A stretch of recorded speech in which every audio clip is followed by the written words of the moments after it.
શ્રી ગણેશાય નમઃ। મિત્રો, આપ જોઈ રહ્યા છો યુટ્યુબ પર આપણી ચેનલ ધાર્મિક વ્રતકથા। આપ સૌનું હાર્દિક સ્વાગત છે। આજે આ વિડીયોમાં આપણે જાણીશું નવરાત્રિના પાળણા ક્યારે કરવાના, દશેરાનું મહત્વ શું છે, તેની કથા અને મહિમા શું છે તથા દશેરાથી સંબંધિત અમુક ખાસ ઉપાયો। જો આપને આ વિડીયો ગમે તો લાઇક અને શેર કરજો, અને જો આપ પહેલીવાર અમારી ચેનલ જોઈ રહ્યા છો તો સબસ્ક્રાઇબ કરી લેજો, જેથી નવા વિડીયોની માહિતી આપને તરત મળી શકે। 2025ની શારદીય નવરાત્રિ। આ વખતે નવરાત્રિ 10 દિવસની હતી। 9 દિવસ માતાજીની પૂજા અર્ચના, કલશ સ્થાપના, અખંડ જ્યોત, જ્વારા અને ગરબા પ્રગટાવ્યા બાદ 10મા દિવસે દુર્ગા વિસર્જન તથા વ્રત સમાપન થાય છે।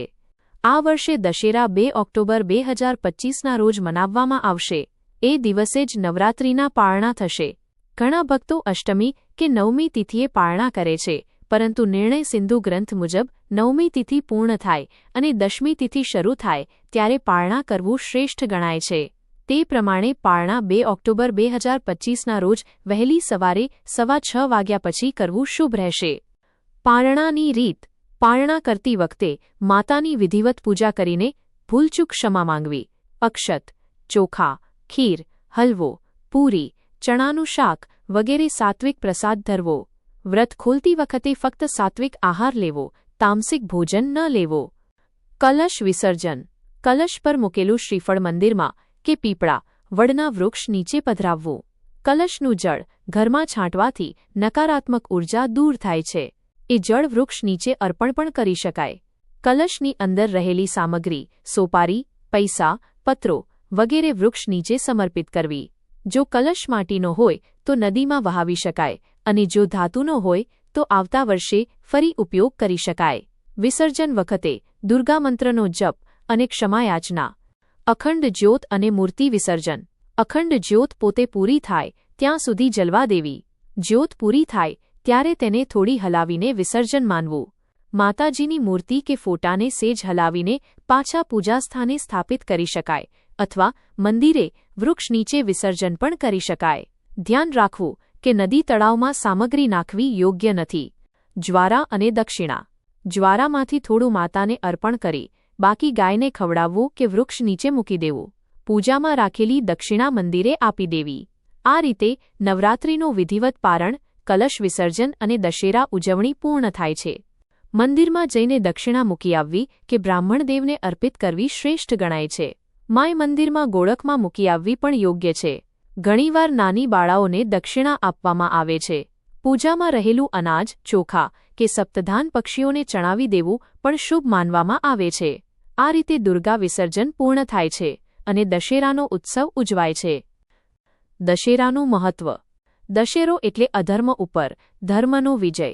9 દિવસ સુધી માતાની આરાધના કર્યા પછી 10મા દિવસે આપણે આપણા દુર્ગુણો અને નકારાત્મક ઉર્જા પર વિજય મેળવીએ છીએ। જો ભક્તિ અને શ્રદ્ધાથી પૂજા કરવામાં આવી હોય તો મન પ્રસન્ન બને છે, આત્મા શુદ્ધ થાય છે અને કુદરત તરફ આકર્ષણ વધે છે। એ સમયે કોઈનું અહિત કરવાની ઈચ્છા થતી નથી, એટલે સમજવું કે આપણામાં રહેલો મહિષાસુર અને રક્તબીજનો નાશ થઈ ગયો છે। જ્યારે કોઈને આડા ન આવીએ ત્યારે એ માતાની કૃપાનો પ્રતીક છે। માતાજી પોતાની કૃપાથી આપણામાં રહેલા મોહ, માયા, અહંકાર જેવા શત્રુઓનો નાશ કરે છે અને આપણે સ્વસ્થ સાત્વિક જીવન પ્રાપ્ત કરીએ છીએ। શ્રીરામજીનો દાખલો। ભગવાન શ્રીરામજીએ પણ 9 દિવસ સુધી દુર્ગા માતાની ઉપાસના કરી હતી। 10મા દિવસે તેમણે રાવણ સાથે યુદ્ધ કરીને વિજય પ્રાપ્ત કર્યો હતો। અહીં રાવણ અહંકારનું પ્રતીક છે, ધનનો, રૂપનો કે શક્તિનો અહંકાર। દશેરા દિવસે આપણે પણ એ અહંકાર પર વિજય મેળવવા માટે માતા પાસે શક્તિ માગીએ છીએ, જેથી જીવનનું સાર્થક થઈ શકે। આજકાલ રાવણના પૂતળાને બાળવાનો જે રિવાજ છે તે માત્ર પ્રતિકાત્મક છે। સાચો લાભ તો ત્યારે મળે છે જ્યારે આપણે આપણા અંદરના દુર્ગુણોનો નાશ કરીએ। રાવણ વિશે। રાવણ કોઈ સામાન્ય દુરાચારી ન હતા। તેઓ મહાન શિવભક્ત હતા, જેમણે માત્ર એક સ્તુતિથી શિવજીને પ્રસન્ન કર્યા હતા। આવો ભક્ત ફરી કદી થયો નથી। રાવણ અને કુંભકર્ણ ભગવાનના પાર્ષદ હતા, પરંતુ શ્રાપને કારણે તેમને 3 જન્મ લેવા પડ્યા। તેથી એમ ન માનવું જોઈએ કે રાવણ દુરાચારી આત્મા હતા। સાચી વાત એ છે કે આ પૃથ્વી પર જે કોઈ જન્મ લે છે તે પોતાના પૂર્વકર્મના કારણે આવે છે। ભગવાન શ્રીરામજીએ પણ શ્રાપને કારણે જ માનવ અવતાર લીધો હતો। દરેક મનુષ્ય પોતાના કર્મફળ ભોગવવા માટે અહીં આવે છે. દશેરા - અશુભતાનો નાશ. દશેરો વર્ષનો એવો ઉત્સવ છે જેમાં કોઈપણ કામ કે ખરીદી માટે અલગ શુભ મુહૂર્ત જોવાની જરૂર રહેતી નથી. આ પર્વ ભગવાન શ્રીરામજી અને માતા દુર્ગા બંને સાથે જોડાયેલો છે. આસો માસની દશમી તિથિએ મનાવાતો વિજયા દશમી ઉત્સવ એ બુરાઈ પર સારા ગુણોની જીતનો પ્રતીક છે. આ જ દિવસે માતા દુર્ગાએ મહિષાસુરનો સંહાર કર્યો હતો અને આ જ દિવસે શ્રીરામજીએ લંકાપતિ રાવણ પર વિજય પ્રાપ્ત કર્યો હતો. આથી દશેરા પર્વને ધર્મના વિજયનો અને અધર્મના નાશનો ઉત્સવ માનવામાં આવે છે. શ્રીરામજી અને રાવણની કથા. લંકાપતિ રાવણ પોતાની બહેન શૂર્પણખાની વાતમાં આવીને સીતાજીના રૂપ ઉપર મોહિત થયો અને તેમનું અપહરણ કરવાની યોજના બનાવી. શૂર્પણખાએ પણ રાવણને પ્રેરણા આપી કે સીતાજીને અપહરણ કરવાથી રામ અને લક્ષ્મણનો અભિમાન તૂટશે. સીતાજીની શોધ કરતા ભગવાન શ્રીરામચંદ્રજી ઋષ્યમુખ પર્વત ઉપર પહોંચ્યા, જ્યાં તેમની મુલાકાત વાલી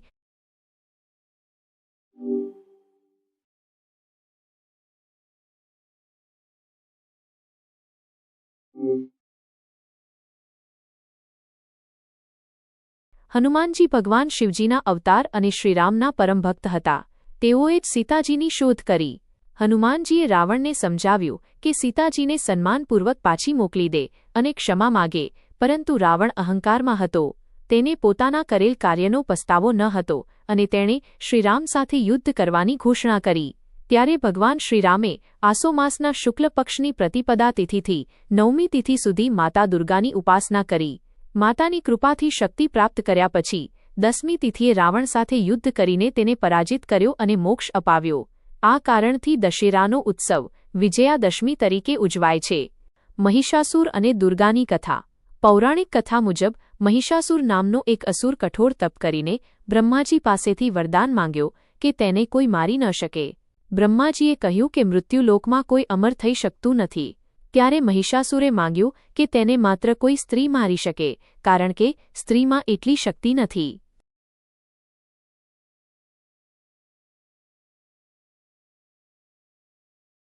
વરદાન મળ્યા બાદ મહિષાસુરે ત્રણેય લોકમાં અત્યાચાર શરૂ કર્યા. દેવતાઓએ બ્રહ્મા, વિષ્ણુ અને મહાદેવ પાસે જઈને પ્રાર્થના કરી. ત્રિદેવોએ પોતાની તેજસ્વી શક્તિમાંથી એક દેવી ઉત્પન્ન કરી, દુર્ગાદેવી. માતાએ પ્રતિપદા તિથિથી 9મી તિથિ સુધી ભયંકર યુદ્ધ કર્યું અને 10મી તિથિએ મહિષાસુરનો વધ કર્યો. તેના પછી ફરી શાંતિ સ્થાપિત થઈ અને પ્રકૃતિમાં સંતુલન આવ્યું. મહિષાસુર માત્ર એક અસુર ન હતો, પરંતુ તે આપણા અંદર રહેલી ઈચ્છાઓ અને લાલસાઓનું પ્રતીક છે.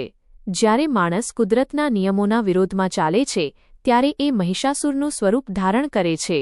આ માટે આજે પણ દુર્ગાની ઉપાસના કરીને પોતાના અંદરના મહિષાસુરનો નાશ કરવો જરૂરી છે.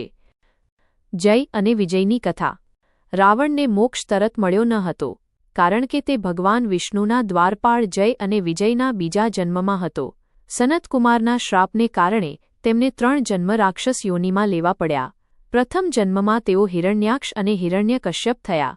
બીજા જન્મમાં રાવણ અને કુંભકર્ણ થયા. ત્રીજા જન્મમાં શિશુપાલ અને દંતવક્ત્ર બન્યા. ભગવાન વિષ્ણુએ દરેક જન્મમાં અલગ સ્વરૂપ ધારણ કરીને તેમને મોક્ષ આપ્યો. ત્રણેય જન્મ પૂર્ણ કર્યા પછી તેઓ ફરીથી ભગવાનના દ્વારપાળ તરીકે પોતાની સ્થિતિ પર પરત આવ્યા. દશેરાનું તાત્પર્ય. આ રીતે વિજયાદશમીની કથા ભગવાન શિવજીએ પણ માતા પાર્વતીને સંભળાવી હતી. દશેરા એ માત્ર રાવણ કે મહિષાસુરના વધનો ઉત્સવ નથી, પરંતુ એ આપણા અંદરના દુર્ગુણો પર વિજય મેળવવાનો પર્વ છે. વિજયાદશમી. મહાત્મ્ય અને ઉપાય. હે નાથ, વિજયાદશમીનું ફળ શું છે તે મને કહો. ત્યારે શિવજી કહે છે, હે દેવી, સાંજના સમયે જ્યારે તારાઓનો ઉદય થાય છે ત્યારે વિજયી કાળ હોય છે. આ કાળમાં જે પણ કાર્ય થાય છે તે સફળ બને છે. આ સમય સર્વ મનોકામનાઓ પૂર્ણ કરનાર માનવામાં આવે છે. આ સમયે શ્રવણ નક્ષત્રનો સંયોગ થાય તો તે અતિ શુભ બને છે. ભગવાન શ્રીરામજીએ પણ વિજયી કાળમાં લંકાપતિ રાવણને પરાસ્ત કર્યો હતો. એ જ રીતે પાંડવો જ્યારે દ્યુત ક્રીડામાં હારીને 12 વર્ષનો વનવાસ અને 13મા વર્ષ અજ્ઞાતવાસ ભોગવતા હતા, ત્યારે અંતે અર્જુને સમીવૃક્ષ પાસે પોતાનું ગાંડીવ ધનુષ મેળવ્યું અને શત્રુ ઉપર વિજય પ્રાપ્ત કર્યો.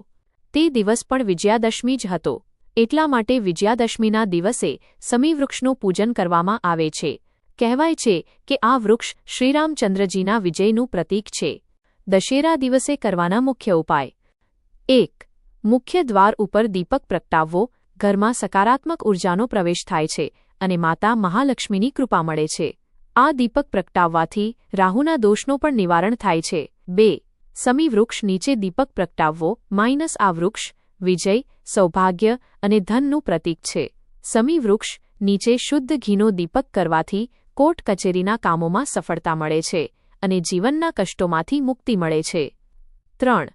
અખંડ દીપક ઘરના પૂજા સ્થળે સૂર્યાસ્ત પછી એક દીપક પ્રગટાવી રાખવો, જે આખી રાત પ્રગટતો રહે. ખાસ કરીને જો બીજા દિવસે એકાદશી હોય તો તે અતિ શુભ માનવામાં આવે છે.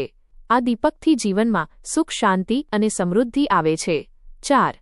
તુલસી પાસે દીપક પ્રગટાવવો. આર્થિક તંગી દૂર થાય છે અને ઘરમાં સમૃદ્ધિનો વાસ થાય છે.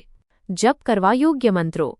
ઓમ શ્રીરામ શ્રીરામ રામ લોકાભિરામમ રણરંગધીરમ રાજીવનેત્રમ રઘુવંશનાથમ કારુણ્યરૂપમ કરુણાકરંતમ શ્રીરામચંદ્રમ શરણમ પ્રપદ્યે આપદામ હર્તારમ દાતારમ સર્વસંપદામ લોકાભિરામમ શ્રીરામમ ભૂયો ભૂયો નમામ્યહમ. વિજયાદશમીના દિવસે આ ઉપાય અને પૂજા કરવાથી જીવનમાં સુખ, શાંતિ અને વિજયની પ્રાપ્તિ થાય છે. આજથી નવરાત્રિનો સમાપન થાય છે અને માતાજી પોતાના ધામ તરફ ગતિ કરે છે. આપણે પ્રાર્થના કરીએ કે હે માં, જલ્દી પાછા આવજો અને હંમેશા અમારે ઉપર આશીર્વાદ વરસાવતા રહેજો. સર્વમંગલ માંગલ્યે શિવે સર્વાર્થ સાધિકે શરણે ત્ર્યંબકે ગૌરી નારાયણી નમોસ્તુતે બોલો માં નવદુર્ગાની જય. બધા ભક્તોને વિજયાદશમીની હાર્દિક શુભકામનાઓ. જય શ્રી કૃષ્ણ. રાધે રાધે.